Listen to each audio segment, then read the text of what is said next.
দর্শক শ্রোতা, এখনও বাংলাদেশের দলে শেষ ভরসা আমাদের মাহমুদুল্লাহ রিয়াদ ভাই। এখনও শেষ ভরসা আমাদের মাহমুদুল্লাহ রিয়াদ ভাই। দর্শক শ্রোতা, প্রত্যেকটা দলের আপনারা দেখবেন যে টপ অর্ডাররা যখন ভালো ব্যাট করে তখন ফিনিশারদের আর তেমন কষ্ট করতে হয় না। কারণ বিভিন্ন দেশে প্লেয়ারদের আমরা দেখি টপ অর্ডাররা ভালো ব্যাটিং করে একটা বড় সংগ্রহ পৌঁছে যায়, শেষ পর্যন্ত ফিনিশাররা তারা তাদের মন মতো একটা ইনিংস খেলতে পারে, সব মিলে ভালো একটা রান সংগ্রহ করতে পারে। কিন্তু বাংলাদেশের দিকে যদি আমাদের নিম্নমানের এই দলের দিকে তাকাই, সেখানে আমাদের টপ অর্ডাররা খুব দ্রুত উইকেট হারিয়ে নেয়। উইকেট পড়ে যাওয়ার পরে শেষ পর্যন্ত টপ অর্ডার বলেন, মিডল অর্ডার বলেন, লো অর্ডার বলেন, সব কিছু এই ফিনিশারদের করতে হয়। কিছু রানের সংগ্রহ করতে হলে তাদেরকে করতে হয়। তাই আমি বলি, বাংলাদেশের যে টপ অর্ডারদের যে নিয়মিত খারাপ করা, সেটা আসলে একটা অভ্যাসে পরিণত হয়েছে। তারা প্রত্যেকটা মুহূর্ত তারা খারাপ করে যাচ্ছেন। আমাদের টপ অর্ডাররা বলতে অনেকেই আছেন, নাজমুল হোসেন শান্ত, লিটন কুমার দাস, অন্যদিকে সৌম্য সরকার, যাদের কথা না বললেই মুখ দেওয়া চলে আসে এমনিতে। তো দর্শক শ্রোতা, প্রত্যেকটা দল একটা স্ট্রং রান সংগ্রহ করার মাধ্যম হচ্ছে টপ অর্ডারদের যে কোনো একজন ব্যাটসম্যান বা যে কোনো দুইজন ব্যাটসম্যানকে তাদেরকে দাঁড়িয়ে রান করতে হয়। কিন্তু বাংলাদেশে সেটা কখনোই সম্ভব হচ্ছে না। সেটা বিশ্বকাপ মঞ্চ বলেন, সিরিজের মঞ্চ বলেন, সব জায়গায় তারা ব্যর্থ হচ্ছে। তবে বাংলাদেশের একটা নাম মুখ দিয়ে না বলতে চলে আসে, সে আমাদের শেষ ভরসা মাহমুদুল্লাহ রিয়াদ। আপনি মাহমুদুল্লাহ রিয়াদের স্টোরি ঘেঁটে দেখেন, তিনি যে বাংলাদেশকে কতটি ম্যাচ জিতিয়েছেন সেটা অকল্পনীয়তার বাহিরে।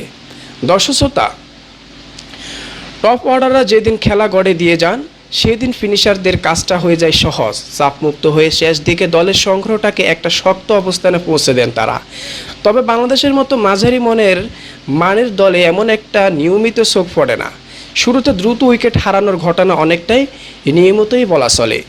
স্বাভাবিকভাবে তাই শুরুতে মন দিতে হয় উইকেট বাঁচাতেই, ইনিংস গড়ায় আর টেল এন্ডার নিয়ে খেলাটা শেষ করে আসা, যা বেশ কঠিনই বটে। টেল এন্ডারদের নিয়ে এমন কাজ নিয়মিত করতে হচ্ছে টাইগার ব্যাটার মাহমুদুল্লাহ রিয়াদ, আর সে কাজ করতে গিয়ে মাঝে মাঝে ব্যর্থ হতে হচ্ছে তাকে।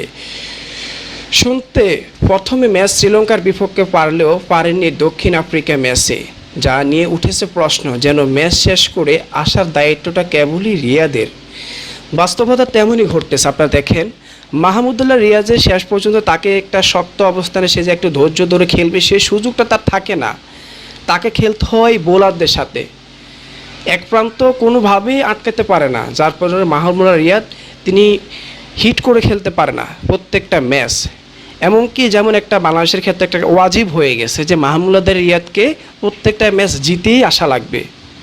বাস্তবতা তেমনই ঘটতেছে। আপনারা দেখেন, শ্রীলঙ্কার সাথে কিন্তু মাহমুদুল্লাহ রিয়াদ দল জিতিয়ে এনেছেন।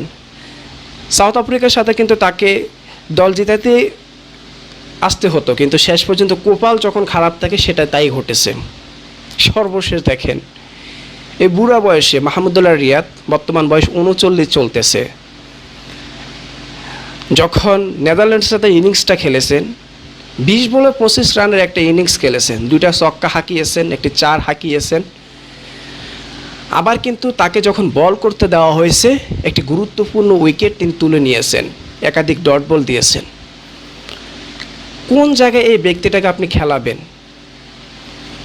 এবং মাহমুদুল্লাহ রিয়াদ এমন একটাই ব্যক্তি যে তাকে প্রত্যেকটা ম্যাচে পারফর্ম করা লাগে, তাও একটা কঠিন চ্যালেঞ্জ নিয়ে। আর আমাদের রাজামশাইরা তাড়াতাড়ি হাত মুখ ধুয়ে গিয়া ড্রেসিং রুমে বসে বসে খেলা দেখে। খুবটা লজ্জার একটা বিষয়। আমাদের এই পরিবর্তনটা আনতে হবে, না হলে বাংলাদেশ এভাবে আর টিকেট রাজ্যে রাজত্ব করতে পারবে না। তাকে জিম্বাবুয়ে বলেন, যে এসব ক্রিকেটাররা আছে তারা এখনও বিশ্বের মঞ্চে তাদেরকে তেমনভাবে তুলে ধরতে পারে নাই, বাংলাদেশের ঠিক তেমন ঘটবে। এই মাহমুদুল্লাহ রিয়াদকে নাকি বসে রাখা হয়েছিল। আমি মনে করি প্রথম যখন ওয়ানডে বিশ্বকাপে মাহমুদুল্লাহ রিয়াদকে পরপর 3টি ম্যাচে বসিয়ে রাখা হয়েছিল, সেটা আসলে আপনার বিসিবির ছিল সবচেয়ে বড় ভুল। কারণ এরা বসে থাকার পাত্র না। হাতুরু সিংহে, চন্দ্রিকা হাতুরু সিংহে এখন সর্বশেষ তাকে সে বলেই ফেললো যে বাংলাদেশের শেষ ভরসা মাহমুদুল্লাহ রিয়াদ, তিনি বড় টুর্নামেন্টের খেলোয়াড়, তিনি কোনো জাতা টুর্নামেন্টের খেলোয়াড় না। শুভকামনা রইল মাহমুদুল্লাহ রিয়াদ ভাইয়ের জন্য, এবং কষ্ট হলো শুভকামনা রইল আমাদের বাংলাদেশ টিমের জন্য যে নেপালকে হারিয়ে তারা যেন সুপার 8-এ যায়, এটি বিজয় করে যারা সেমিফাইনালে যায় সে আশায় আমরা থাকবো। ধন্যবাদ, ভালো লাগলে অবশ্যই লাইক করবেন, সাবস্ক্রাইব করবেন।